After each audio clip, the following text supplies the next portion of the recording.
And we're live. Welcome back to Survivor Global. We're talking about champions versus contenders to the finale episode. And I've got with me today a special guest in Adam Jumba and also Riley Snuft, who always has been joining us on these recap episodes. Adam, you joined us on the first episode when we watched Australian Survivor, and I famously sort of got you into watching Australian Survivor for the first time. And you've now seen the finale of the season. And for those who aren't aware, Adam actually watched every single episode, and there was a few times where he talked to me about certain things sort of developing throughout the season, and he was like frustrated because he had to wait on me and Riley or Jake to actually recap the season. Adam, what did you think of this season? Chris, I'm going to need your address because I'm going to be sending a thank you card your way pretty soon. It was an incredible season.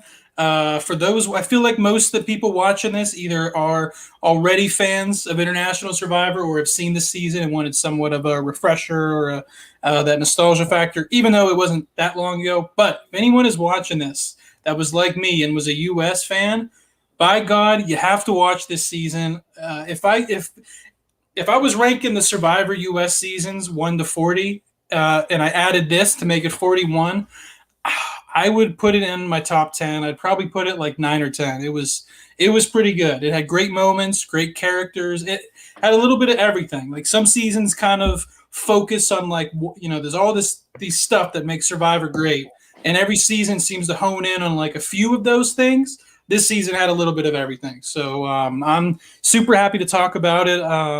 Obviously, like you said, I came on for the first episode, having seen just one episode. So now we got a season to talk about. I'm excited to get into it. I enjoyed it.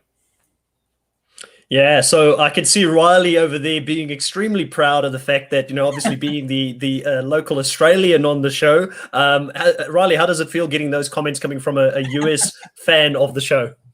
Always good to hear that we hit the top 10 US Survivor seasons. No, Adam, there's plenty more Australian Survivor and South African Survivor seasons just like that as well. I mean, this season really was on point. The casting, I think, was just perfect. And we'll dip into that a little bit later as well. But just players like Luke and the level of gameplay this season has been brilliant.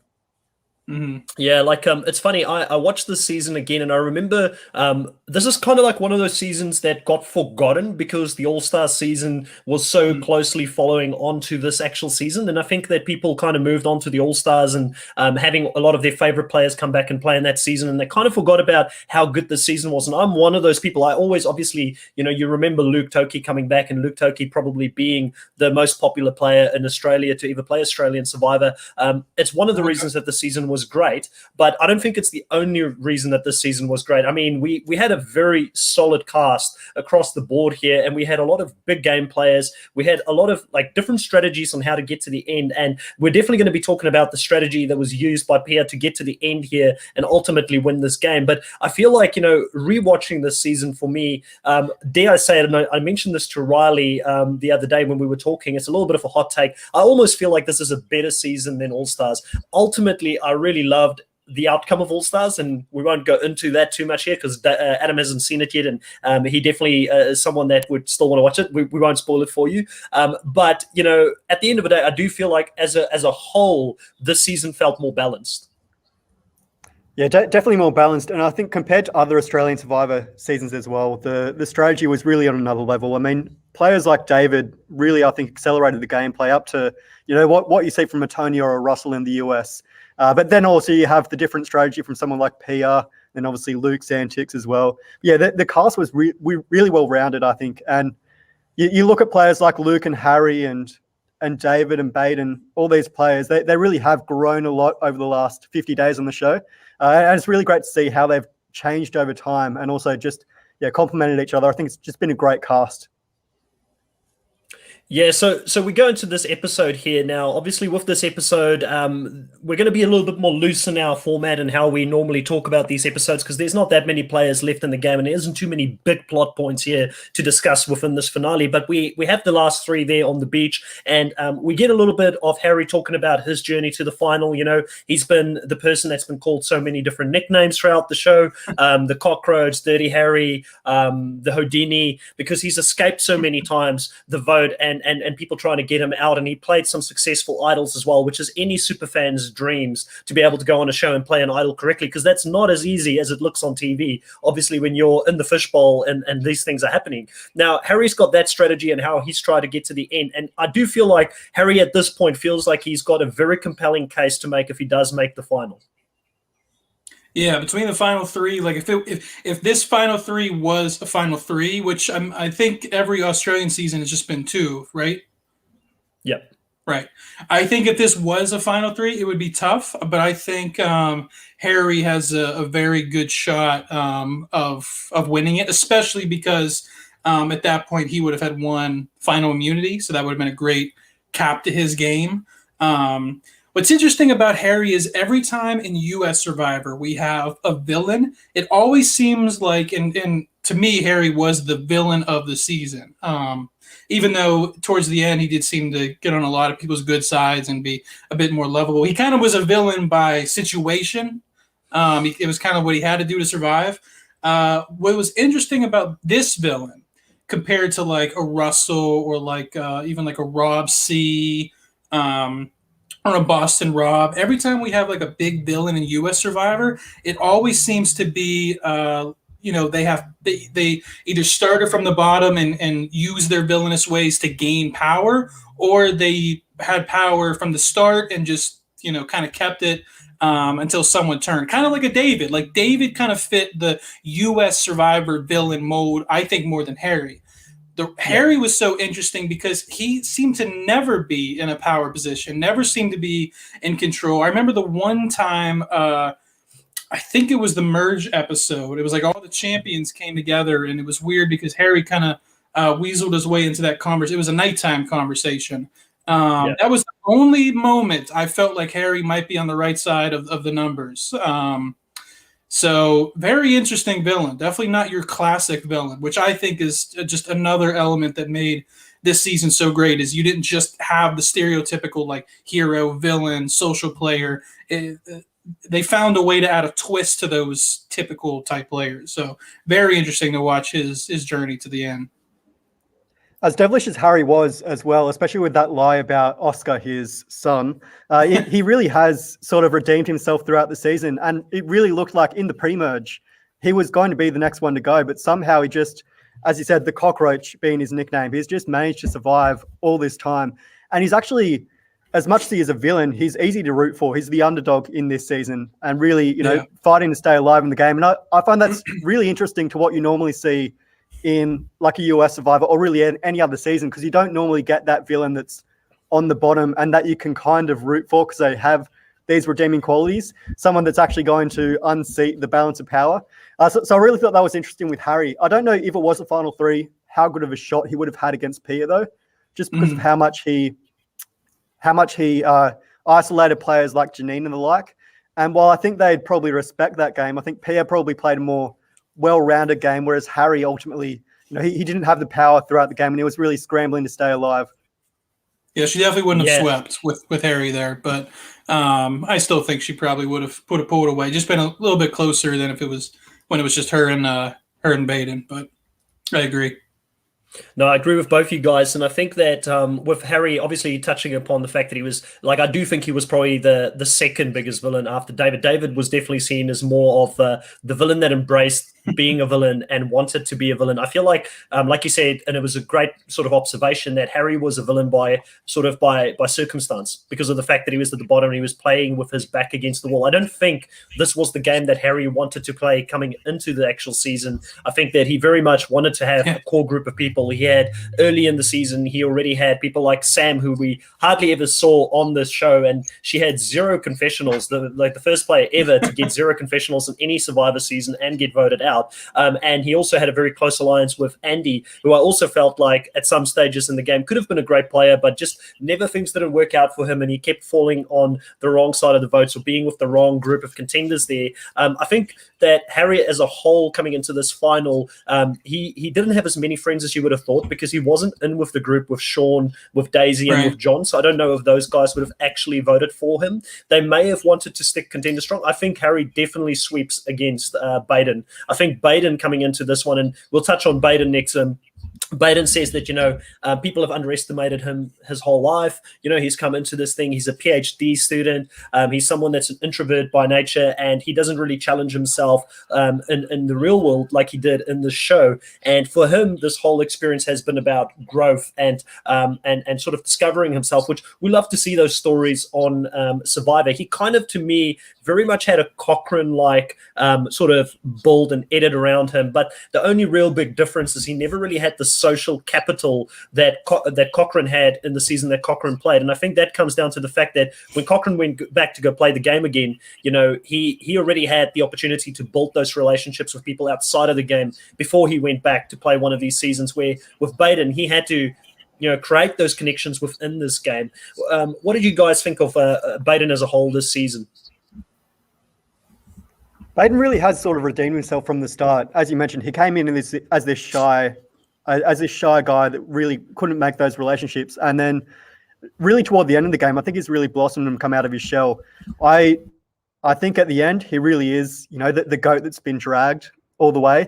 But certainly he has redeemed himself. And I think also he's proven himself in challenges, which I think for, any neurotic type of nerdy type, so to speak, it really is good to see them sort of, build up and challenge these bigger boys, much like a Cochrane, I suppose, just probably without the social capital in this game. Because he never really had a core alliance. He never really had anyone that he really drifted towards. And he really was playing that middle swing vote role the whole time, really jumping in between alliances. It really was fascinating, though, to see how Baden redeemed himself. Ultimately, though, he really just shadowed everyone else, though, didn't make too many moves. And that was obviously his biggest, flaw in the game. But it is fascinating to see just how much he has sort of grown in the game over the 50 days while he was there.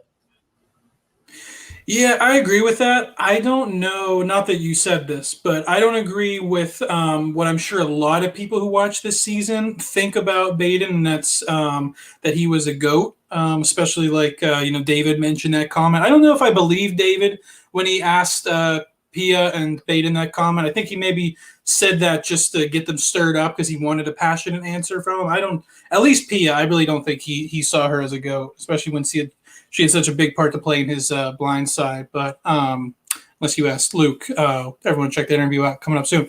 I don't think Baden was a GOAT because I feel like what he did good was, even though he laid back and kind of let other people make decisions and do a little bit more of the strategy talk, once he noticed that a certain target was appearing, or that a certain, maybe like Luke really wanted this person out, or Pia really wanted this person out, instead of just saying like, okay, yeah, that works for me, he would always, from what we saw in the edit, he would really go all in. Like he would really give an answer like, oh, I really agree with that. Let's go with that. And he would kind of go and talk with other people. Hey, is the plan still this person? Like as soon as it seemed like, okay, the target is on this person, no matter if that person was close with him or, he had just met or had just started working with, it was like as soon as he heard that other target, he kind of went all in and like went, I hate to say like went along with the plan, because it seemed like he was there for a lot, especially in the final like 3 or 4 episodes, was there for a good bit of the conversation. So obviously people were coming up to him as opposed to like the normal like GOAT. It seems like normally with GOATs, it's kind of they kind of learn late who's getting voted out, or sometimes don't even learn at all.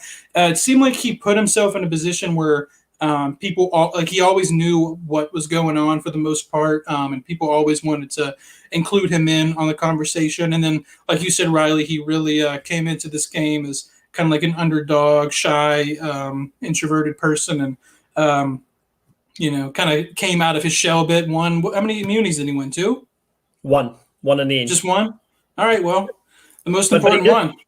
Yeah, and he did have a few times where in challenges, like in the tribal challenges, he stood up to get like the winning point for his tribe, or he did really well at different aspects. I think maybe in reward challenge, he might have won a reward challenge somewhere or something like that. But I do know that there were times when the expectation is that low on someone coming into the show because he doesn't look physical, anything that he does better than what the expectation is, he is seen as a beast automatically because of that. Right. And he came in second a few times, I think, is to point out. I feel like he came in second, like he was second place at least once or twice. in the individual part of the game. So definitely, I think, and kind of saved that one challenge too, where Andy was clearly trying to throw it. Obviously, kind of had to do that whole puzzle by himself. So it wasn't like Cochran, where every time Cochran won a challenge, it was like an eating challenge or like a puzzle.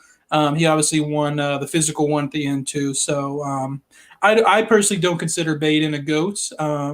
Do I think he should have gotten some more jury votes? Maybe not. But I don't think so.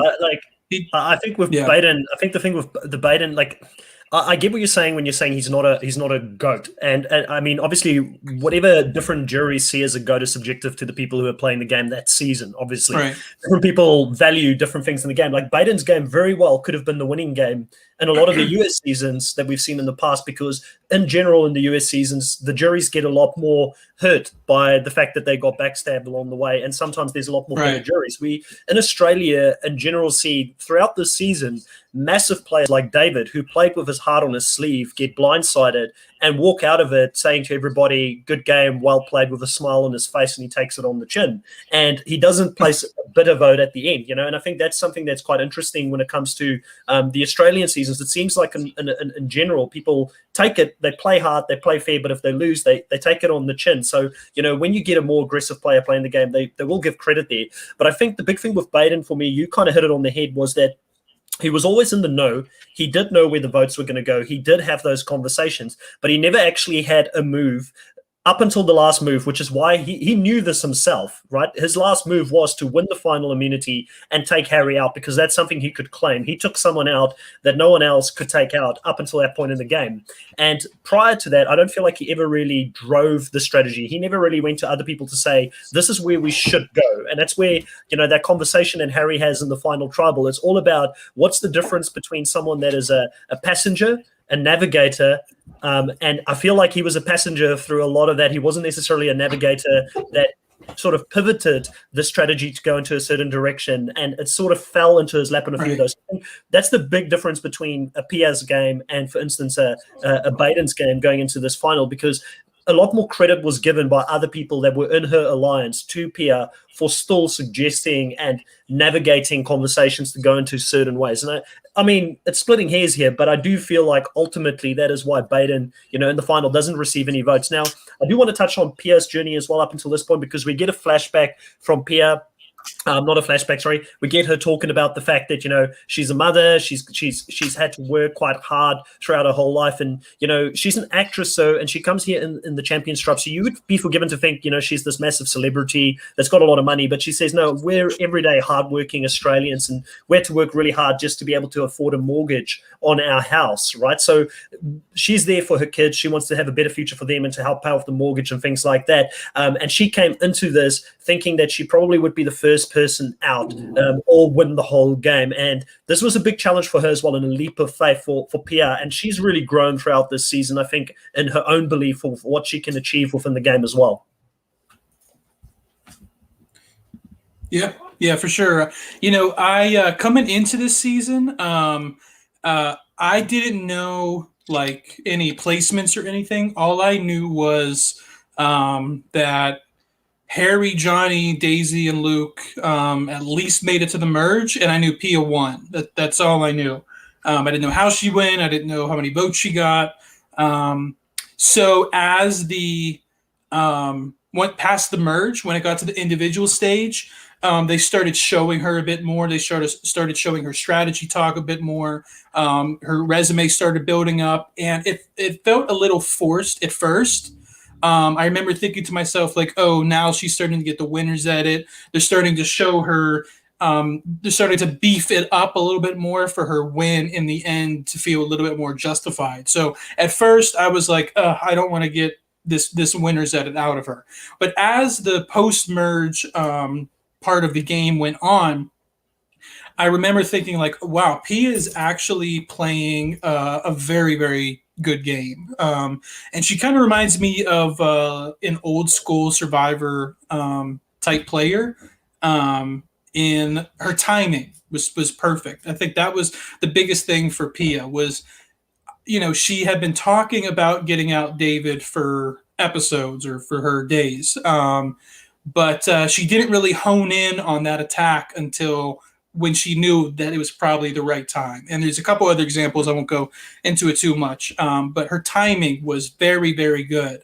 Played a little bit slow at first, unless that kind of the first episode where she had a little bit of a target on her.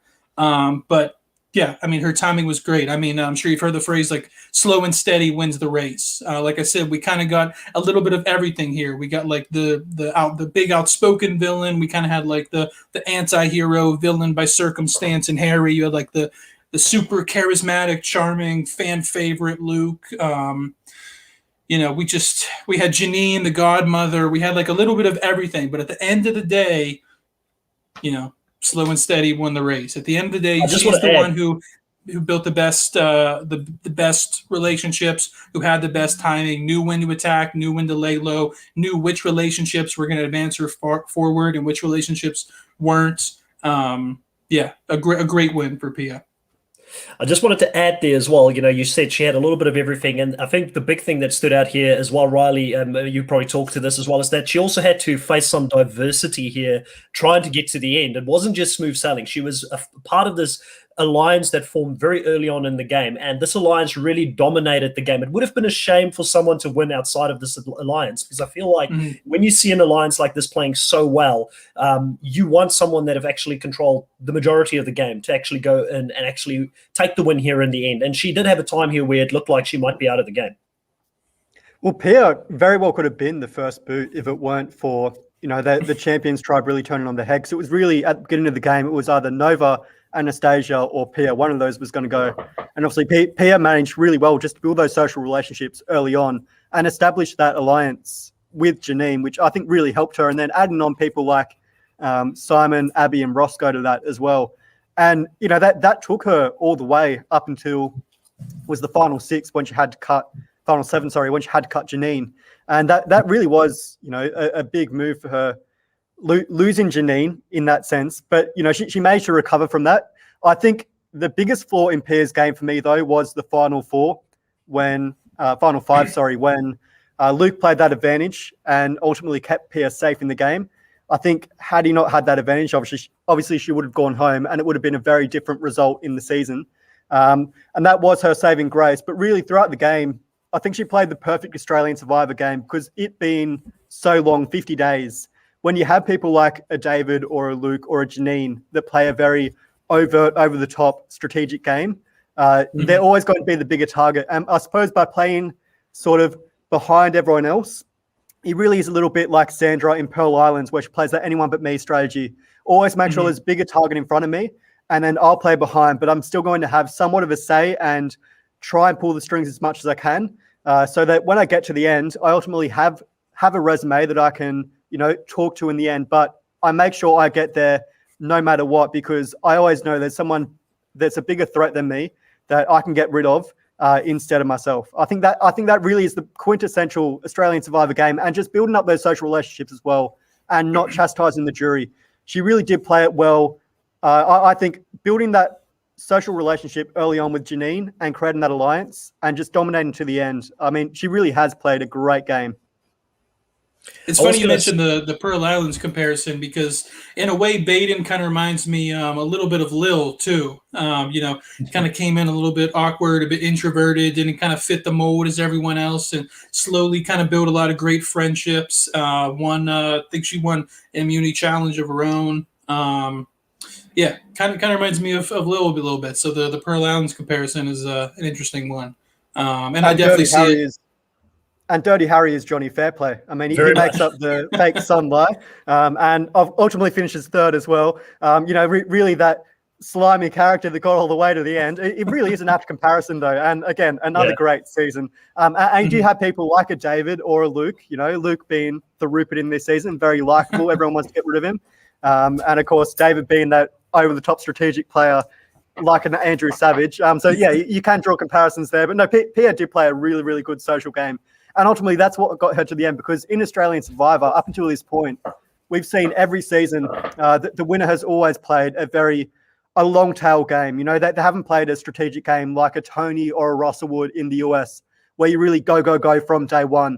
You really just have to sit back and sort of let someone else drive and ultimately co-pilot, I suppose, the ship to the end and make sure that, you're the last one standing. That's the biggest challenge in Australian Survivor, is making sure that you don't have too big a target. Otherwise, you're going to be gone early in the game.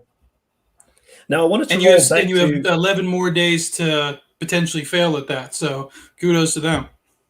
Yeah, 100%. I wanted to roll back to something that Riley said, because he's mentioned this now twice, and I didn't comment to this in the previous conversation that we had in our previous recap, and it's in regards to Pia's potentially biggest flaw in her game, and the fact that she needed to be saved by Luke. I actually think you could turn that around and say it's also her biggest strength, because it showcases her social game there more than anything else, because she had those conversations with Luke prior to it, and she put the doubt in Luke's mind in regards to Abby being able to go there at the end and win out and potentially prevent Luke from getting to the end. And she made Luke feel comfortable enough with her in regards to that she would take him to the end if she kept him. And she ultimately didn't keep him. She ultimately goes against what she told Luke she was going to do there. So I actually think what you see as her biggest flaw in the game, I personally see as her biggest strength, and her biggest move was to get Luke out, because we know that if Luke got to the end with her, she would not have won. And when I watched this game again, I actually personally rate Pia higher, and maybe it's because Riley, you said you rated her lower watching it for a second time, and I ended up rating her higher, but I had her a lot lower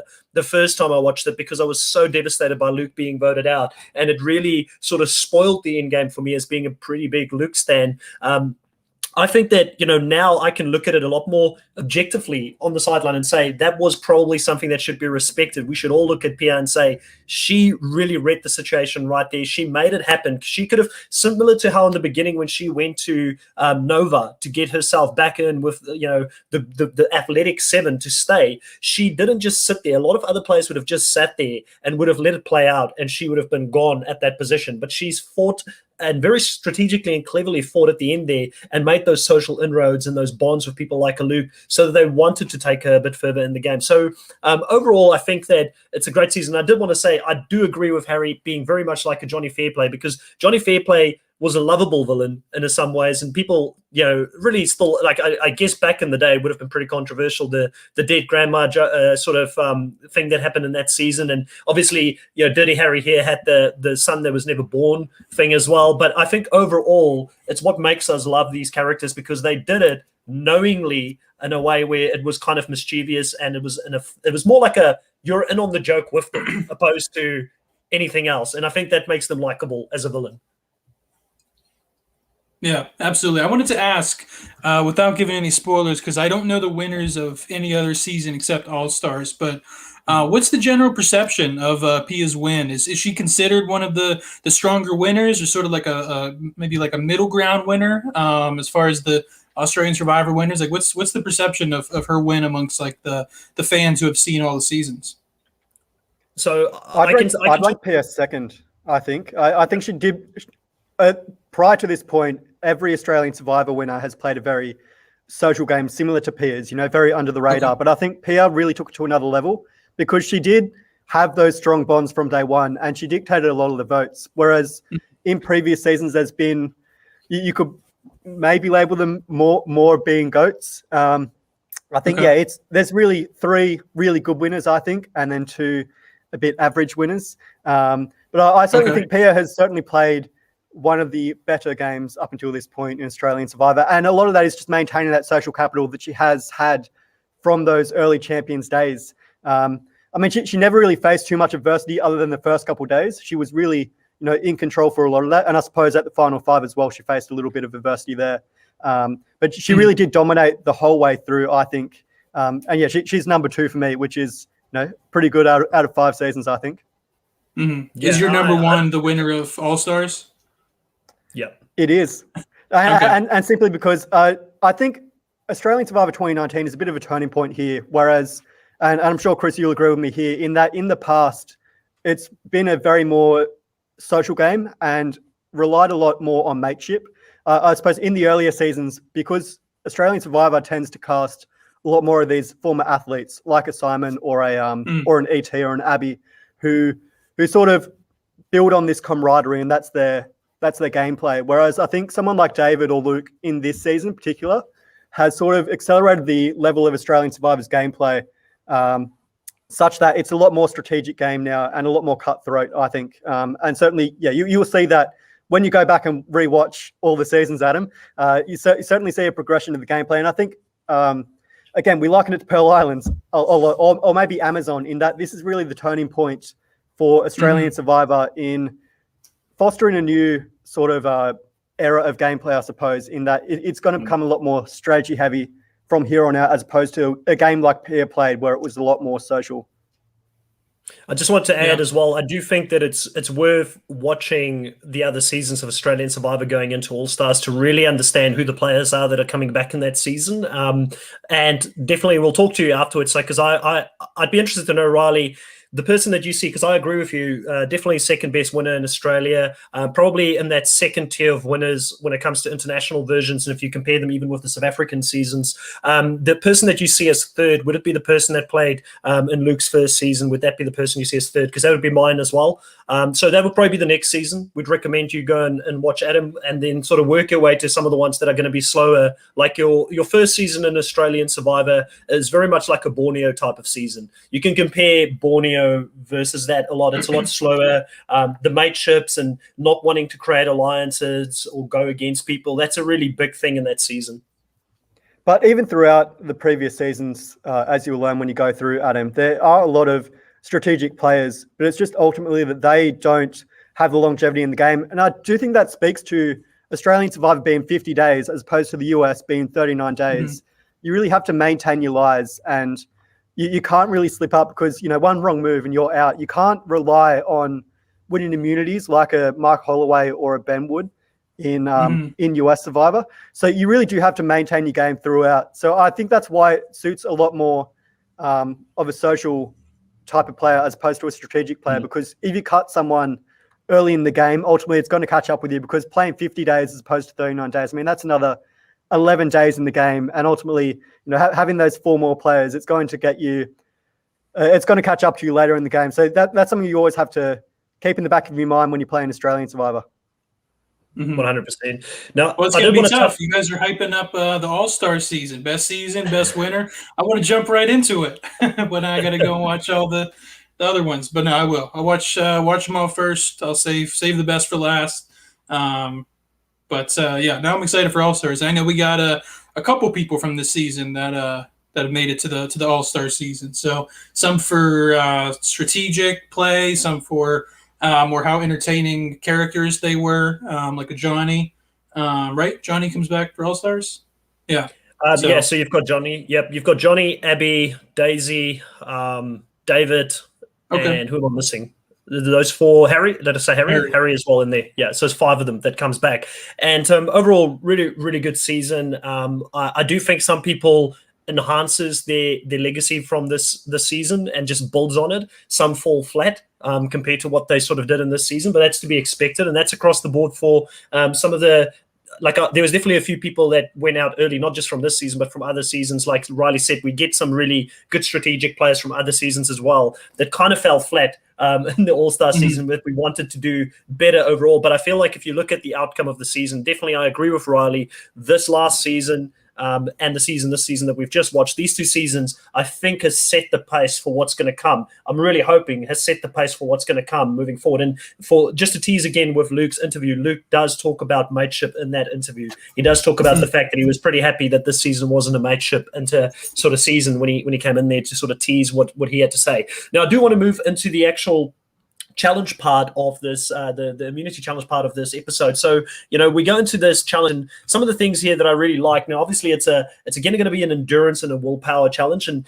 always with Australian Survivor, they tend to sort of do these challenge and willpower sort of challenges throughout the whole game, but it's always going to end on something like that as well, which I really like. I like the fact that it comes down to not just who's better at doing a puzzle. It comes down to who actually wants it the most and who wants to get into the final here. And one of the things that they do here is they also bring in the family members of each one of these different people coming in to watch them do this challenge. So obviously when you've got your mom and dad or your loved ones there, your kids watching you, it puts that much more pressure on you to actually want to perform in front of them, because when the families come in the normal US seasons, it's a lot earlier in the season, and the money doesn't feel as real at that point. Like, it's not at your grasp right there, where now you see your kids in front of you, you see your loved one in front of you, and you know that if you drop, you're taking money away from yourself and potentially them at the same time. I really love that they up the stakes this way in Australian Survivor, and that the family visit, I actually like it that it's a lot later, and that more select few people actually get that. I get that you miss the opportunity of seeing a lot more people's kids and that, but I think that from a gameplay standpoint, it just really ups the stakes here in this final challenge. So this isn't something that happens in other seasons. This is the first time thing. No, it happens. It's normally towards the end that they bring it in, but I think it's up and down, like in regards to when they do it. But from memory, it's normally something that happens towards the end, and I really like it. Like I said, because it just, if you haven't seen them for like nearly 50 days, that hits different from not having seen your family for 20 days, for instance, or somewhere in the 20-day region, and there's a lot less people that get to that point. And like I said, the money feels real because you're literally seeing the people that you're doing this for right in front of you at the end there. Yeah, and it wasn't like they came in and just gave them a hug, wish them good luck. The fact that they sat with them there for the full 5 hours, it kind of felt like we were the family members. Like we were the ones who were right there watching them, thinking like, oh, this is it. This is where we get like I know there's final tribal council and there's another vote to go, but like this is where we will ultimately probably get our winner, if not the winner of this, the winner of the season. But it almost kind of felt like we were seeing it through the eyes of those family members, and seeing like the cuts back and forth. The dialogue that Pia had with her husband was really good stuff. Obviously, it didn't end up leading to her victory, but it led to her stepping down to be a lot more climactic and a lot more her lasting that long. It felt like him being there helped.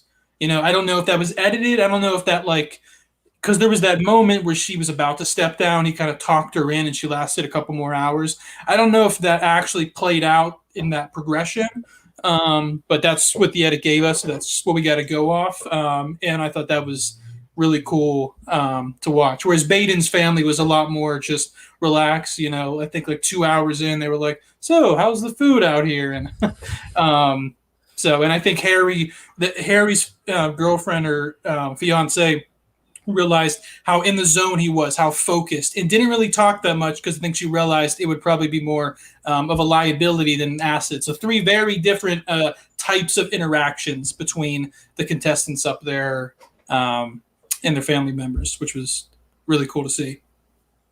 It seemed like talking and rambling was the strategy that won in the end, though, because Baden really was just talking for 6 hours and 40 minutes, just nonstop. It does speak to, I think this Final Immunity Challenge sums up Baden's journey in the game perfectly, because he's just, he's rambling for 6 hours nonstop.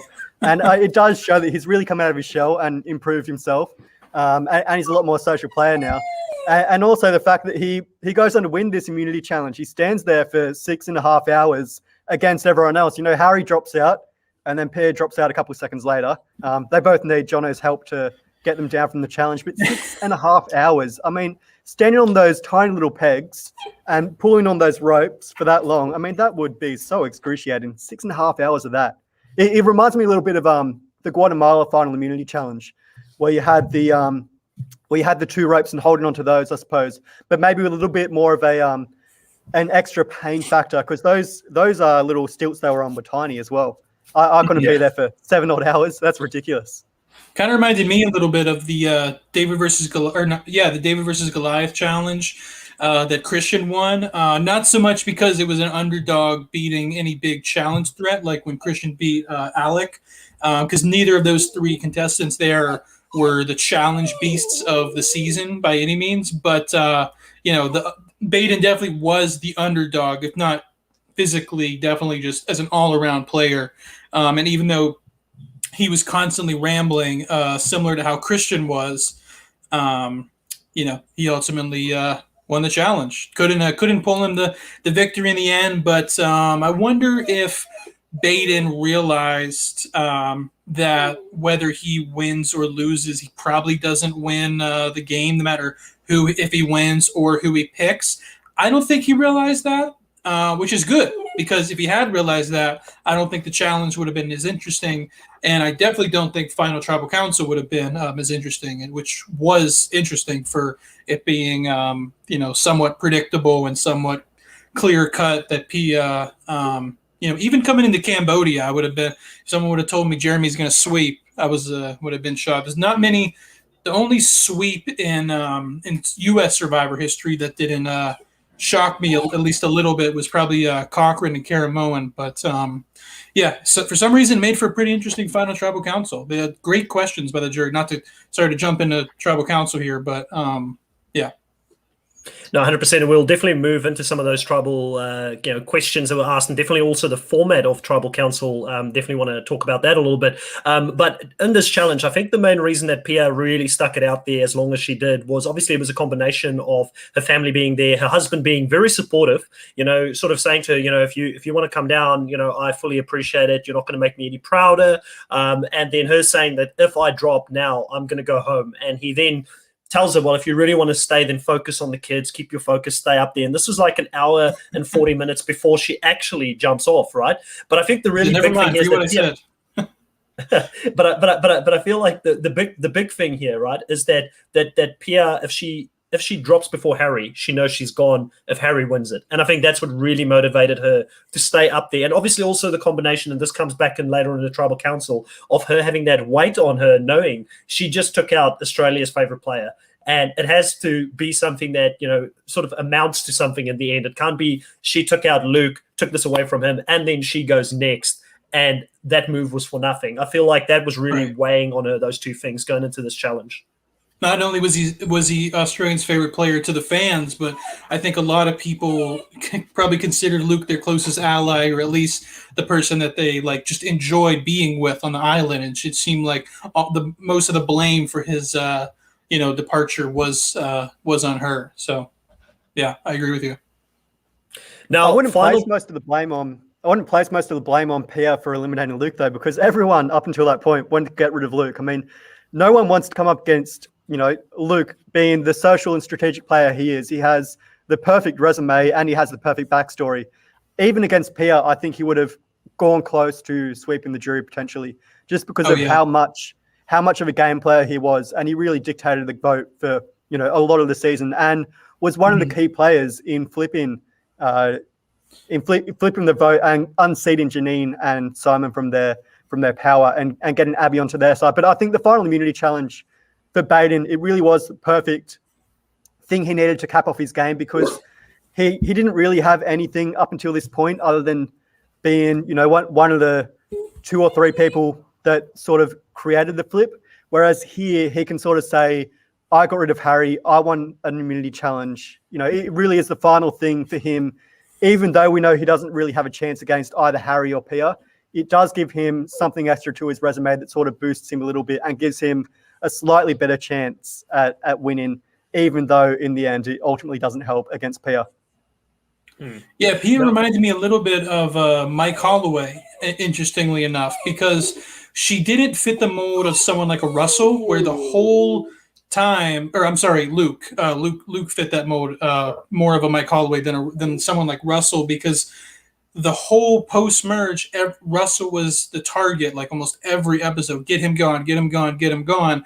And then as he persevered and knocked out all of his opposition, in the end, that ultimately wasn't rewarded. He was just kind of, he wasn't rewarded. Whereas Mike was in a similar boat of Russell, where he was the number one target. Every episode, most people wanted him gone. But then when he made it to the end, it kind of flipped, and that game was very well respected. And it seemed like they went from wanting him gone to rooting for him. So I felt that kind of that similar with Luke, where it feels like every time someone left, whether he was directly involved with it or not, I feel like from the jury, he still somehow had a lot of fans, which was a testament to his game. I agree. I think he probably would have pulled off a victory against Pia if that would end up being our final two. Now, I do want to move on, and there's great observations there, Adam, and I do agree with you. But I do want to move on sort of here to the tribal council after the challenge, because we do see Baden obviously taking it out, like we've said here in the win. And he's going to have that ultimate decision to decide who's going to go into the final tribal council with him. And we do see that because this challenge has gone on for as long as it has, it's straight to tribal council. There's no scene of them going back to camp first to strategize. I do wonder if that had a little bit of sort of played into the outcome of who actually ultimately goes home, because it doesn't give Harry much of an opportunity here to talk to Baden and sort of work his magic. And we've seen Harry be very good at surviving throughout this whole season. If he had a little bit more extra time there in camp, do we think things could have been a little bit different here? Well, do you think this was just because the challenge went so late, or is this common for Australian Survivor to go right from challenge to final tribal?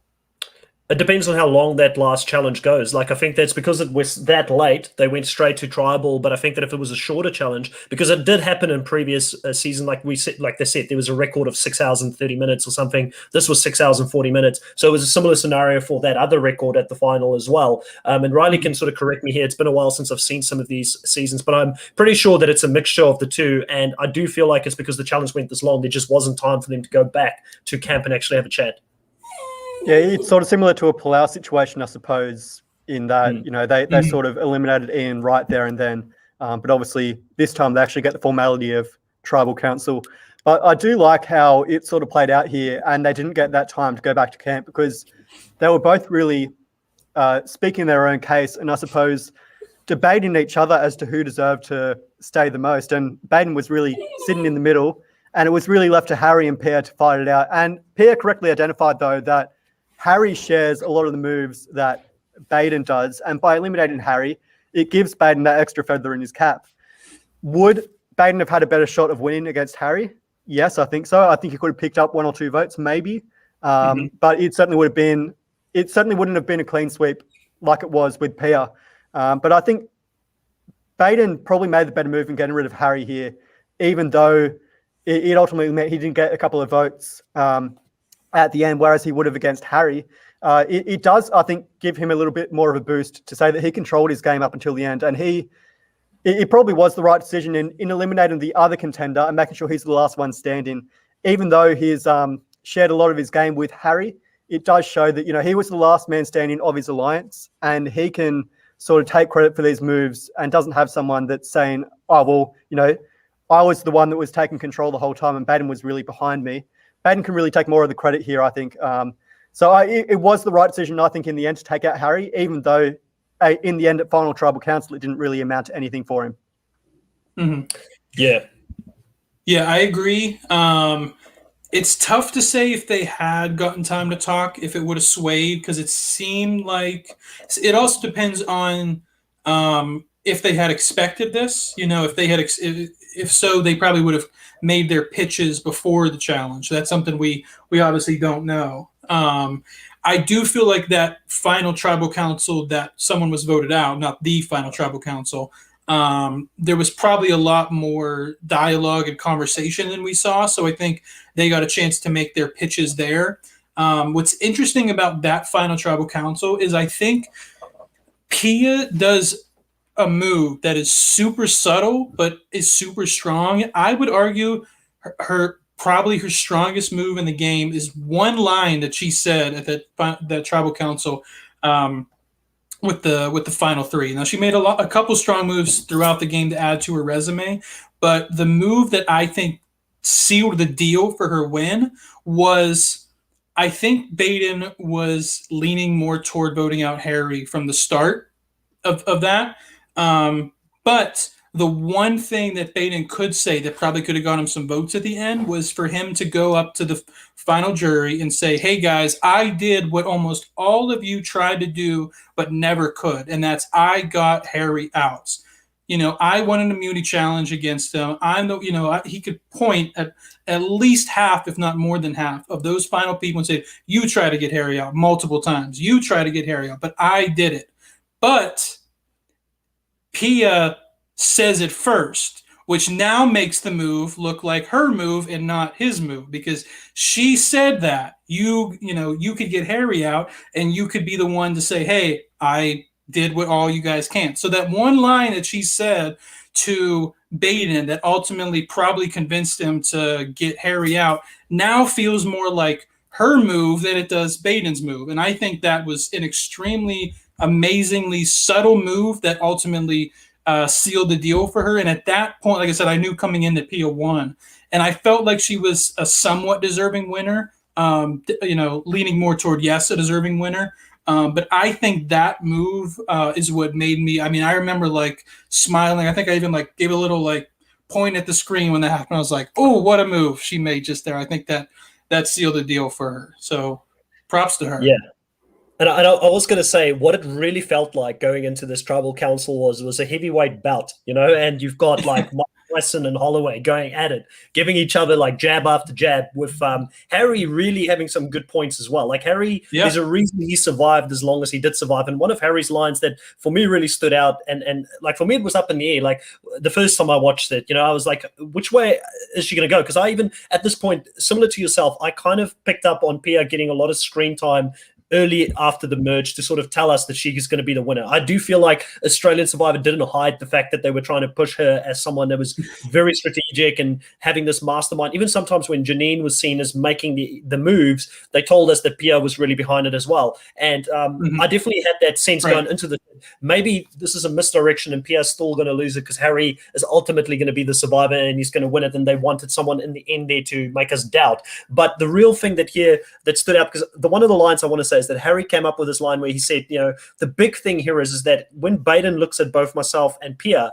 a lot of my game is out in the open. Everybody knows about it. Everybody knows what I've done to get here. But Pia's game has been subtle throughout the whole thing. But I have been with Pia in the previous tribe, like in the swap tribe, and I saw a lot of the moves that she made. If people think it's a weak game, they're completely mistaken. So really, really good move from Pia. When she said that, similar to you, Adam, I knew that the tables were going to turn and that Baden would be a fool to actually keep Harry in the game after that, because Baden didn't have anything, in my mind. Like he quite rightfully said in the final tribal, he was playing the middle game, he was going with people, but he didn't have something that he could claim as his own move up until this point. So ultimately here, we do see that Harry goes and he votes out Baden. So we're going to have one contender and one champion in the finals. I always like seeing seasons where you've got one from one specific tribe, one from another. Like for instance, in Heroes, Healers, Hustlers, weren't there like three different? No, there was like three different people. There was a hero, there was a healer, and a hustler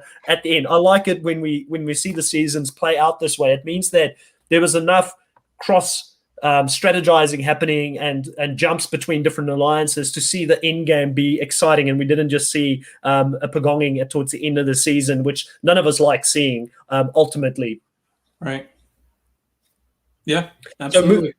So moving on here to the final day, we've got them obviously enjoying their final breakfast together, which is always good to see. And obviously Pia says here as a super fan, it's something she really wanted to achieve. So she's feeling really happy about this. Not too much happens here beforehand. It's a little bit more of Baden saying that, he needed to take Harry out to have something to. So obviously Pia's words definitely played into his decision making. He needed to take Harry out to have a case when he goes to final tribal. And we also see here that Pia says that, she doesn't know if people are going to vote for her and if they're going to be bitter here in the end, because, she's had a hand in voting every single person out, which is another credit to her, except for Janine. Janine was the only one. She knew that the vote was going to be against Janine, but she didn't ultimately vote against Janine, taking her out. And she only told Janine this in that final tribal, I believe, that Janine was going to go out. So she doesn't know how the jury's going to perceive her going in here to the final tribal. Now, final tribal happens, and we have got Baden here explaining his story to the jury. Again, a lot of his pitch here is around the fact that he was a shy guy. He was someone coming into this game who didn't know how he was going to adapt. He talks about the fact that, he played that middle game. He was always aware of where the votes were going to go. He says that Pia can't claim that. Pia can't claim the fact that she always knew where the votes were going to go, and she was blindsided twice, where Pia comes back very strongly and says, I was blindsided once, and I knew about Janine, and Janine sort of backs her up here as well. And Pia's main sort of pitch here opposed it, because the main pitch here is the person that was in the middle but was in here with the votes throughout the whole season versus Pia's pitches. She wasn't the most physical person coming into this game. She had adversity right from the start when she was in a very athletic tribe and the Sporty 7 formed, and that the Sporty 7 tried to take her out early in the game, but she somehow managed to survive that, I guess, and go deeper in the game. But with this, she sort of pitches the fact that she had a really good social game and that she was in a lot of the big moves that were happening within that core 4 that she created, and adding Ross and Abby obviously to that, and that she I think here what she's really getting across is that she's probably the queen at managing her threat level, and she had two shields in that alliance, even at the end there, and Simon and Janine that took bullets before she had to take the bullets going into the end game. So two very different approaches here when it comes to how they're pitching to the jury. Yeah, and I see the difference is to me is that Pia reminded me. Trying to think. There was someone that popped in my head that Pia reminded me a lot of, but it's lost me a little bit. But Pia actually, and just let me explain before you kick me from the stream here. But Pia actually reminded me a little bit of Natalie White in this situation, because it felt like she talked about how her kind of personal evolution throughout the game, she took advantage of it and capitalized on it and ultimately used that to win the game. Like, Natalie was kind of like the sweet, shy, innocent girl, but realized, oh, I'm not going to win challenges. I'm not going to have any strategic, blind sides or idle play on my resume. But I can learn, I'm stuck on an island with these people. I can learn to, sort of break out of my shell a little bit and get to know them and be very social. And she took advantage of her personal character evolution and used that at the final tribal council to win the game. Whereas Baden reminds me a little bit of Fishback, not in the sense that, he was in like a dynamic duo that kind of controlled the game from start to finish. He reminds me of Fishback in how he approached his final tribal council speech, where he talked a lot about his personal growth and how he evolved and how he adapted and changed, but he didn't really talk about how that helped him in the game in any way. Fishback, constantly said, I was the shy guy, now I'm not. I broke out of my shell, but he didn't really say how that led to. The only time he talked about how he got to the end, he always brought up JT. I did this with JT. I aligned with JT. JT won challenges. So that kind of approach, I feel like, is another thing. Not that Pia needed that to win. I feel like she kind of had to seal the deal coming into Final Tribal Council, to be honest, which, again, is just a testament to this season, that even though the end was predictable, we still were kind of glued to our seats with Final Tribal Council, which I think is props to some great answers by Pia, as well as some great questions by the jury, who were a little more bitter than I was expecting, at least some people. But I think that was a big difference, was that I changed a lot personally, character-wise, as the season went on. But whereas Baden didn't really explain how that helped him to get further, Pia, seemed to be the thing she focused on the most. So again, I don't think she needed to do that. I think she already had sealed the deal a bit, but just more testament to Pia as a winner. A great Final Tribal Council performance. I do like how Pia played this Final Tribal Council, because everything that Baden said to boost his game, I suppose, Pia sort of refuted that and said, no, that's not the case. I did this. You weren't in control as much. You were always behind Harry or whoever else in the Contenders Alliance.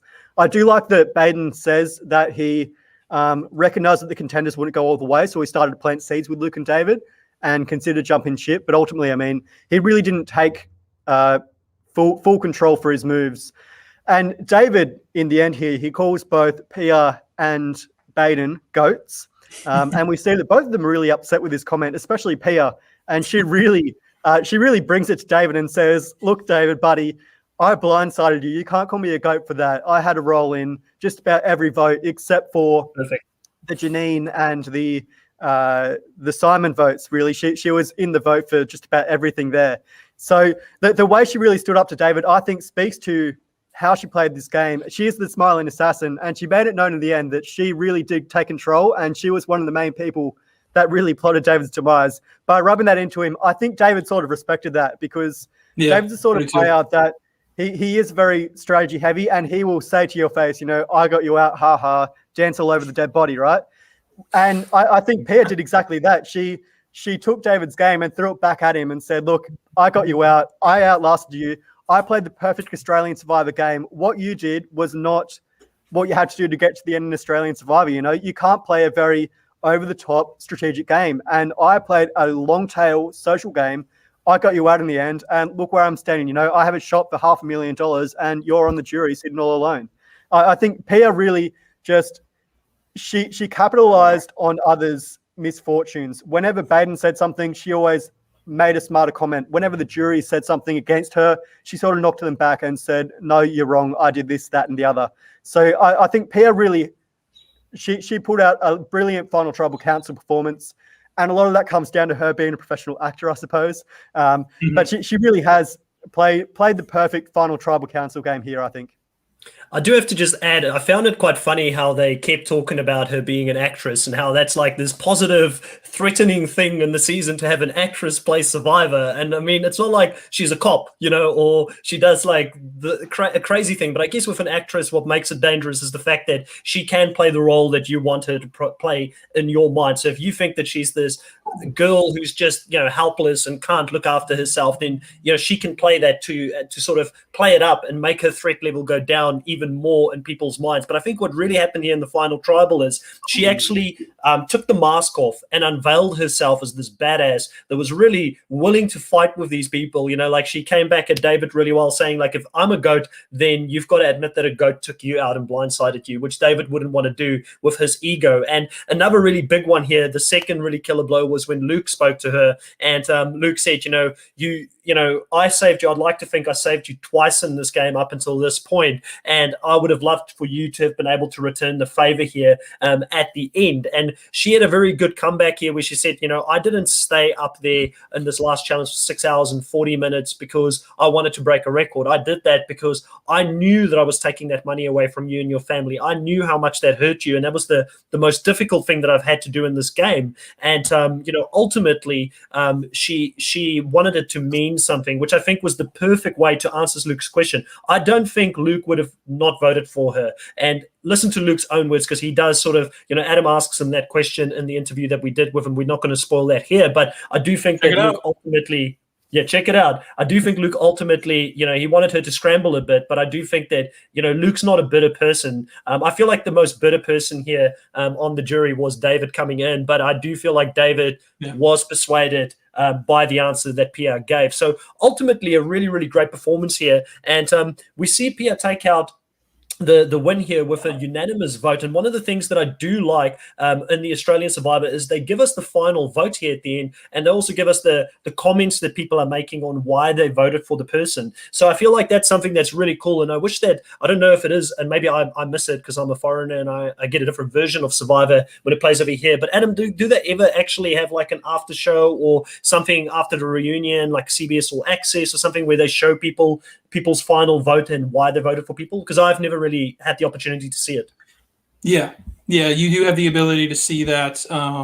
I've seen it in different places. Originally, it was probably just like a CBS online thing you had to go to, but it probably like a YouTube exclusive thing now. But yeah, you do have the ability, but I've never seen it in the capacity that we saw it here. And just to go back, I just wanted to say, her response to Luke and David were probably two of my favorite responses to Final Tribal Council questions I've ever seen. The only thing holding Pia's amazing Final Tribal Council performance in general back from being like an all-time great was the fact that she probably would have won anyway, but still an amazing performance. But she owned the game. Yeah, she owned the game, which is, it's refreshing to see when someone gets to the end and they're like, yes, I had to make difficult moves. Yes, I had to cut people at certain times.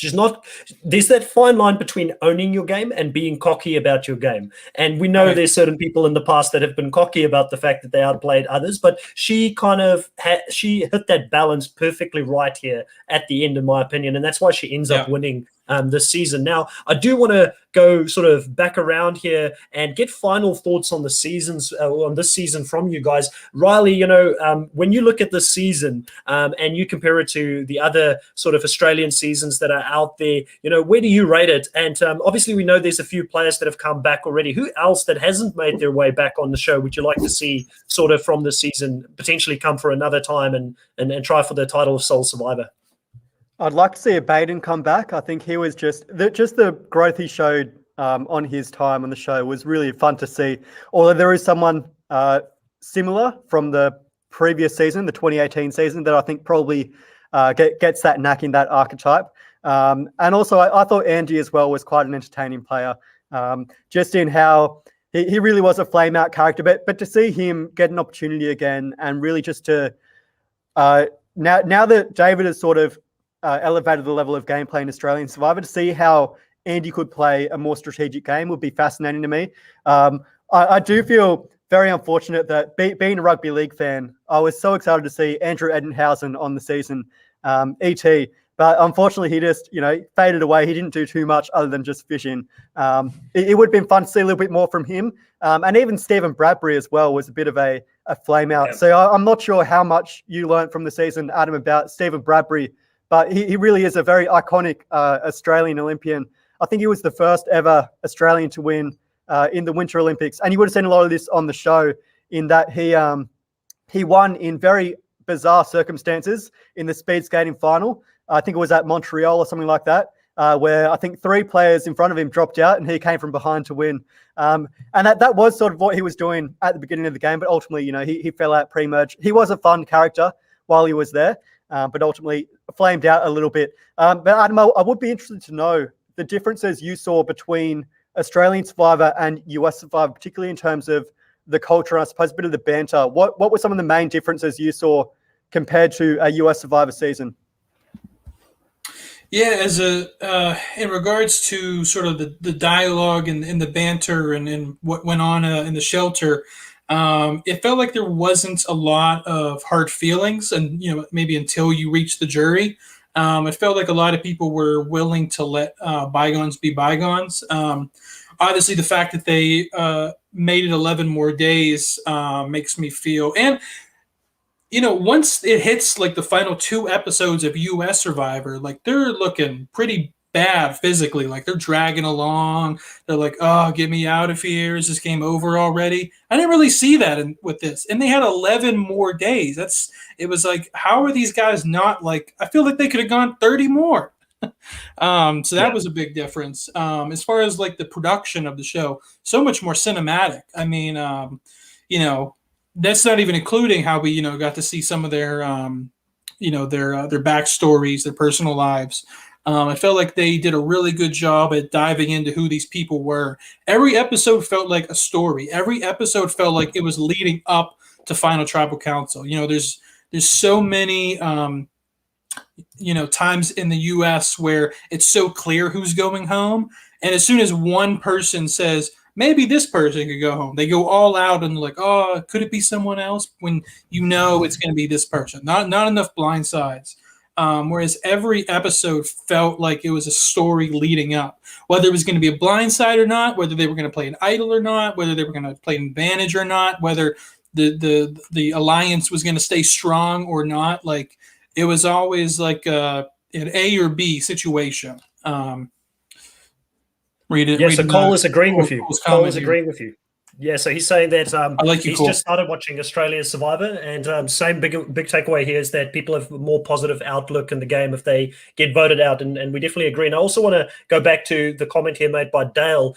Fun fact is that Pia was the first female winner ever in any season of Survivor, of the big ones in any case, to win unanimously, so props to her. And I didn't know that, Dale, so thanks for letting us know. I guess I did subconsciously know that, but I didn't sort of think that's another reason to like give her props. But definitely it's not easy for female winners when they get to the end to sometimes get that respect, especially when they're up against a male in the final, to get the respect that they deserve if they've played a pretty dominant game. And to go sort of back towards the question that I asked Riley in regards to who would I like to see come back, for players that I haven't seen, like I definitely think Andy's got some promise, and I think he just needs to learn to not make a move for the sake of making a move, and he needs to realize that, you need a strong alliance around. Like I do think some things didn't work out for him and it kind of played into his demise, but I do think he would be fun, at least to watch back on the show.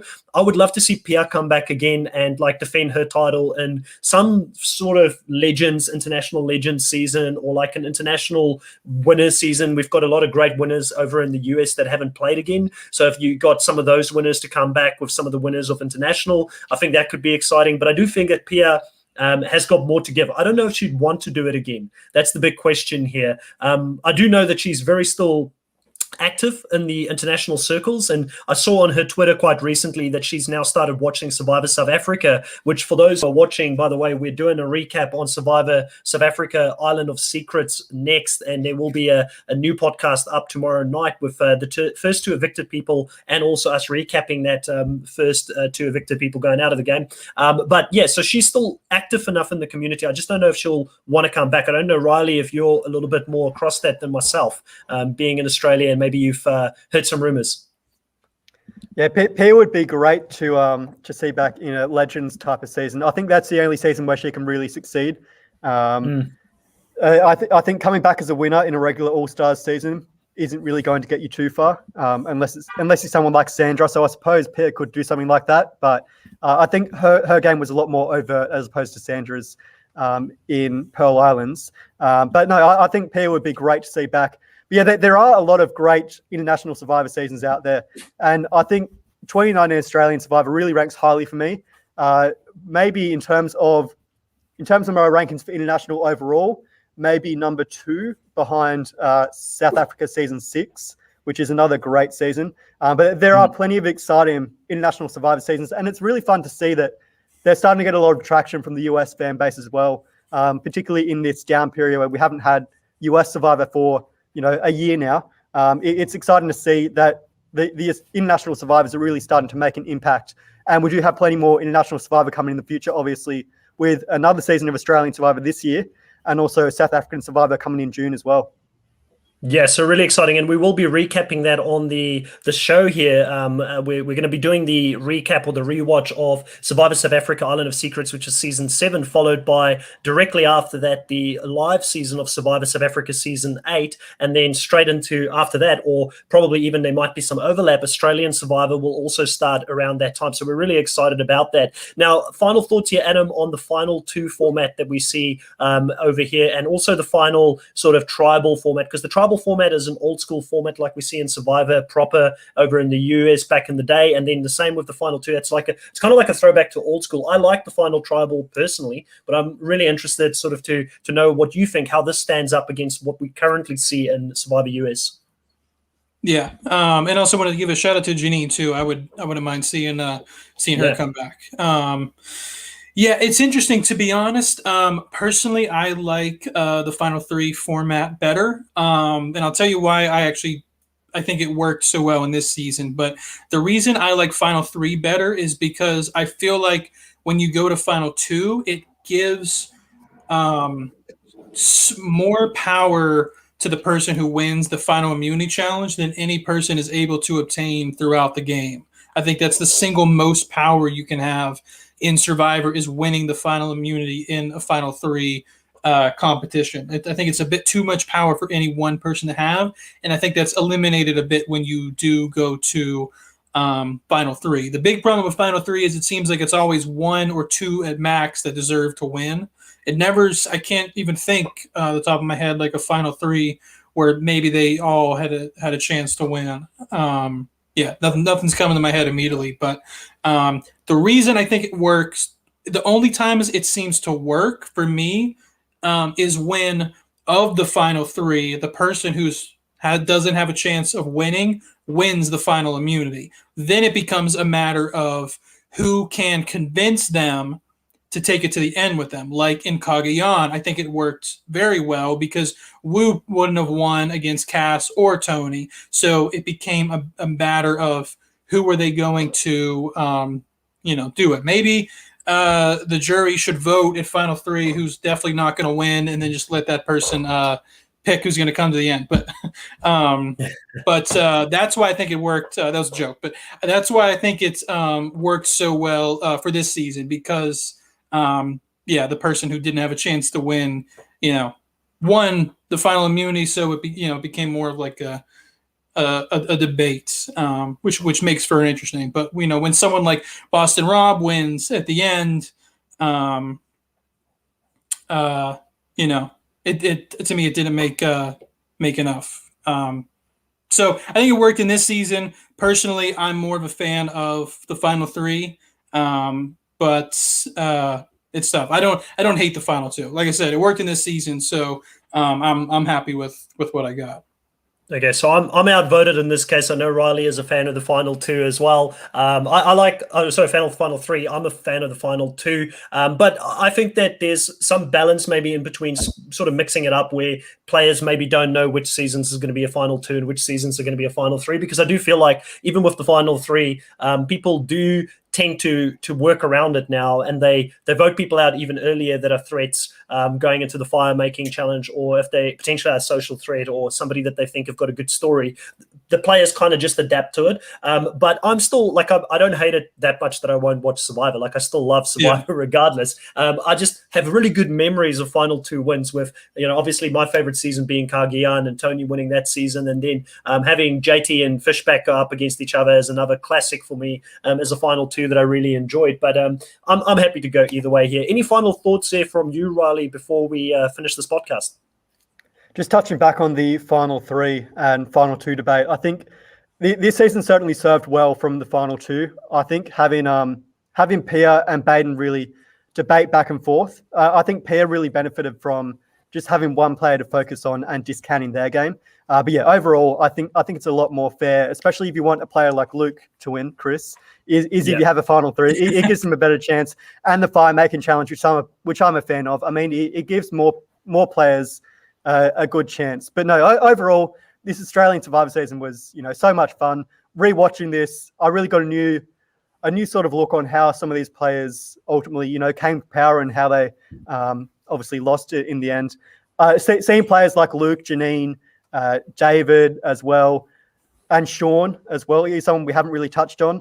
These players that have really played a very dominant strategic game and ultimately didn't make it to the end because someone like Pia ultimately served from playing a more social long tail game. It really was fascinating to see how the strategy evolved in this season, and also all the different players that sort of gained power, and then obviously their power was usurped. It really was a very back and forth season, but one I really enjoyed watching again. Yeah, one player we didn't even touch on here was Ross. I know Ross had some issues potentially with production and how he got injured specifically afterwards. So I don't know if he'll ever come back. But Ross is another player that I absolutely loved in the early stages of this season and wouldn't mind seeing back on my screen either. I thought he brought, I don't know if he'll ever win the game, but he's just kind of like almost like your coach or your Philip type of character, like the larger than life type of character that played the show. So I'd love to see him come back. Yeah, I also I wanted to clarify with the comment I made about Final Two. When I said Boston Rob, I was referring to All Stars, which to me I just associate All Stars as being like the Boston Rob season. I know Amber won the final immunity, but it felt like whether she took Jenna or Boston Rob, it was kind of a no-brainer that she was probably going to win with how bitter that jury was. It didn't add for that climatic of a final. Who's she going to pick? So that's what I meant by that. I know Amber won the challenge, but no, I agree with what you were just saying, Riley. I think it was a great season. Chris, thanks so much for recommending it. I mean, I got to say, like when I'd heard of Australian Survivor, it was 24 people, 24 episodes, 40 days. Of course, I'm good friends with Russell Hantz, and if you talk to him, he will tell you, no, don't watch it. I hate it. Everything, it's terrible. Don't watch it. Well, Russell, if you're watching this, I'm sorry. You're wrong. At least with this season, I can't speak on the others from what you guys say. There's some other great seasons out there, but Russell, please, I don't know if you're watching this, Russell, but check out this season, and that goes that goes for all the other U.S. Survivor exclusive fans like I was, who without Chris probably would have never given Australian Survivor the time of day. It's that good. And I also want to add to this, like Russell, there's a lot of people in Australia that love you as a player.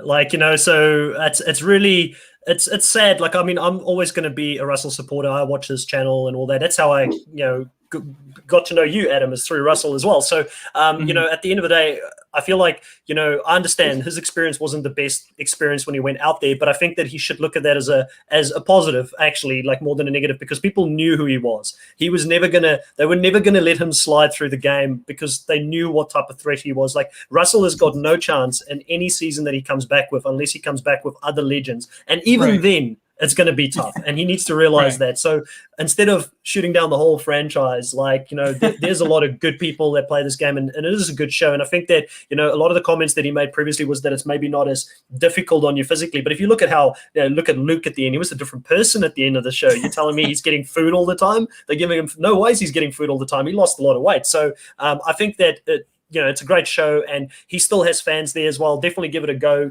If you ever want to come on and have a chat. It sounds like Australian Survivor is even getting better. Yeah. So 100%. All right. So, guys, it's been great talking to you as always. If everybody that's still here loves what we're doing, loves the content, we're going to continue to do International Survivor. It will be myself and Riley, and at some points, Jake will be on there as well, who's recapped this show with us. And we're going to be doing, like I said, Survivor South Africa next. Now, the next episode for that is going to drop out on Monday, if you're over in the States, I believe.